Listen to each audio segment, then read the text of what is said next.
የሎዛን ቪዲዮ አይቻለሁ እንግዲህ እኔ ሎዛ መጀመሪያ ላይክ ለምን ጃኒን ተናገረቻት ብዬ ነበር የራሳቸው ለካ ጸባላቸው አያችሁ እኔ ማቆ ታሪክ የለም የራሳቸው ጸባላቸው ከዚህ በፊት ተናግራይ ነው ብላ ስትናገር ሰምቻታለሁ ግን አንዴ ተናገርሽው ሎዛ ምን ስትይ ነበር ቤታን እንደዚህ ያሏት ነበር ለየትኛው ማህበረሰብ ነው ሎዛ የምትነግሪው አልገባኝም ለየትኛው ማህበረሰብ ነው የምትነግሪው ለየትኛው ማህበረሰብ ነው ውዴ የኔ ዓለም የምትነግሪው ቤታን እኮ ሰርጀሪ ያሉ በሴትነቷ የትኛው ሴትነት ይታይቷቸው ነው በደል እነሱ ሰው እኮ በደል የሚያቀው እኮ ወይኔ በጩቤ መወጋት አለብኝ ወይ አንገቴን በገመድ ማንጠልጠል አለብኝ ወይም የሆነ መኪና አደጋ ውስጥ ቦይ ውስጥ ገብቼ ወድቄ ማየት አለብኝ አበሻ እንዲያዝንልኝ አንድ እንድታረጉልኝ ፈልገው እቴቴ ቆለጦ እያላችሁ በሲኒ ቤቱን ሙሉልኝ ይሄን ብቻ አድርጉልኝ ከዛ በተረፈ ከዚህ ቦርኮ ጋር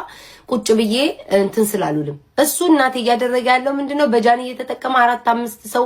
እየመታ ምናምን የውስጥ ጥላቻውን ነው ለማድረግ የፈለገው ለእናንተ እያልኩ ነው ማልመላለሰው እንጂ እኔን ምላሴን ታቁታላችሁ 7 ክንድ ነው እንኳን አይደለም ለነዚህ ቦርኮች ለማን መመለስ የሚችል አፍ አለኝ በጃኒ አስታኮ ከዛ የግል ጥላቻውን ለማካሄድ የሄደበት ርቀት እኔ እኮ የጃኒ አጀንዳ ልሆን አልችልም እኮ ድጅቶ ነው እኮ አጀንዳ መሆን ያለባት አይደል ጃኒ ናት አጀንዳ መሆን የነበረባት እኔ የምታደርጉልኝ ፈልገው ልክ በቤቱ ሲገባ እህቴ